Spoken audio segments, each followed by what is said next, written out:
I showed up at my in-laws' place carrying a tuna casserole I'd made from scratch because Clara said store-bought looks cheap. Their marble floors echoed like a museum. Richard held court about golf as if he'd just settled a trade. Deal. Margaret inspected my casserole like evidence. Then Brianna came in late, glittering and loud, her new diamond flashing like a lighthouse. "Mason got it for me," she announced. "He's a CEO." She said CEO the way kids say astronaut. Dinner was a performance until she leaned across the table, bracelet blazing, and smiled. "How do you feel knowing you're the only failure in this family? My boyfriend is rich and a CEO." Silence. Then laughter. Richard's snort, Margaret's hand-to-mouth giggle, and worst, Clara's head-back cackle. I took a drink of water, said nothing. On the drive home, Clara scrolled her phone and hummed. I sat with the echo of their laughter, and the decision I'd already made. People like my in-laws assume wealth is weather, inevitable, always sunny in their zip code. They had no idea how many of their blue sky days drifted over my networks, my favors, my let me make a calls. I prefer to be underestimated. It's quieter. In my office, my man cave, as Margaret calls it, I pulled an old folder from the back of the filing cabinet. Property filings, financing agreements, the small legal threads that stitch nice lives together. Brianna's. Luxury SUV? A lease co-signed by Margaret with clauses no one read. Her beloved downtown condo? 18 months earlier, she'd needed a rush close. My holding company had greased the path. Quietly, retaining a 20% stake filed deep in the stack where only professionals look. And Mason, the self-styled CEO? His firm ran on credit and charisma. I didn't need secrets, just public filings and friends who read footnotes for sport. I texted two of those friends, Jake, a contract savant who treats clause hunting like big game, and Sarah, who knows every lender within 3 states. Need to meet. Today. The universe has a sense of humor. 3 days later, I spotted Mason through a cafe window, hand over a woman's fingers, leaning in. Not Brianna. The kiss goodbye was magazine clear. I took photographs, then a long walk, and let Jake tear into the paper trail. "Your guy is over-leveraged," he said after a weekend with the files. 3 lines of credit with personal guarantees and enough inconsistencies to make a judge frown. "Good," I said. "Let's speak fluent paperwork." He smiled. "My favorite language." The first domino fell on a Thursday. Brianna called Clara, then me, voice high and frayed. "They took my car. They said something about a cosigner breach." I made sympathetic sounds, suggested she call her mother.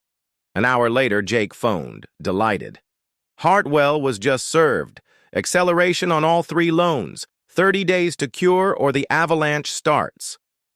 By afternoon, county and HOA offices were pinging Margaret about the condo's ownership structure.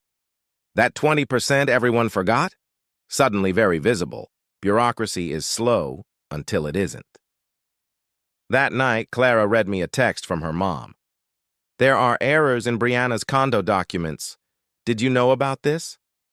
I told Clara I didn't. Then I silenced my phone. Friday morning, an envelope. Hit our doorstep at 7:30. Foreclosure notice. Ownership dispute unresolved. 30 days to fix it. Brianna's call came on speaker. "They're taking my house. Mason won't answer." I retreated to my office. On one screen, Mason's firm's site went under maintenance. On another, his LinkedIn quietly changed from CEO to consultant. Message received.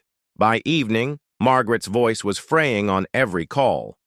Richard stopped pontificating and started Googling. Saturday, I took a final meeting at the Grand View Club with 3 partners from Meridian Investment. Group, the kind of capital that never raises its voice because it never needs to. I slid a folder across the table.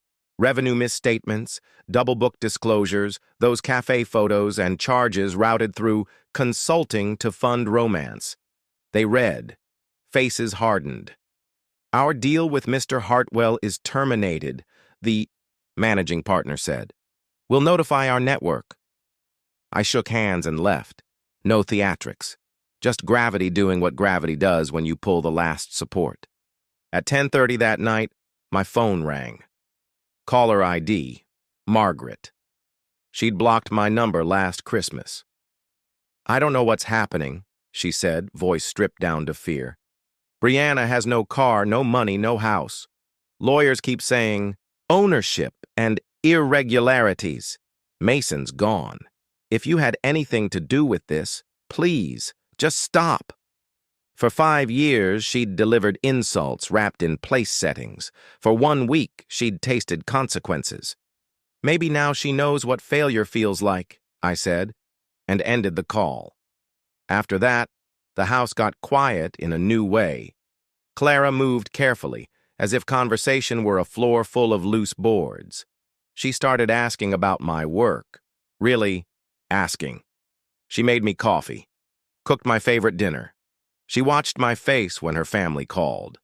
Family gatherings shrank and softened. No more rooftop selfies or condo tours. Nobody said Mason's name.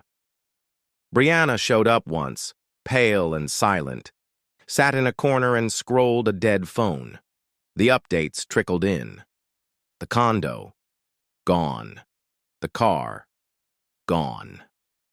The CEO, gone to another state, selling someone else's products under someone else's letterhead. Brianna moved into a beige apartment near the bypass and took a retail job at the mall. Folding sweaters changed the way she looked at people. No one apologized. Not Brianna, not Margaret or Richard, not even Clara, who had laughed that night. That was fine. Apologies would have been theater. Silence told the truth.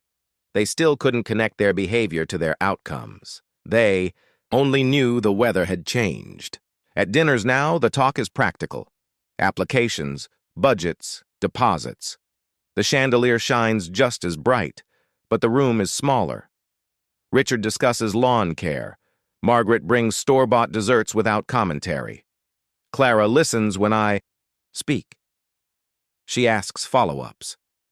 She treats me like a partner. It would be touching if it weren't so late in arriving. As for me, I never raised my voice, never slammed a door, never delivered a speech. I simply stopped holding up a table that was never built to seat me. When I let go, they discovered what their lives weighed. Winter set in, the air thinned. From my office window, I watched the neighborhood frost over and thought about that dinner, about the question that landed like a blade. How do you feel knowing you're the only failure in this family? I feel nothing, I'd said. I still do. Only now, at their table, failure has a different face. And the quiet man at the end of it is the only one still standing.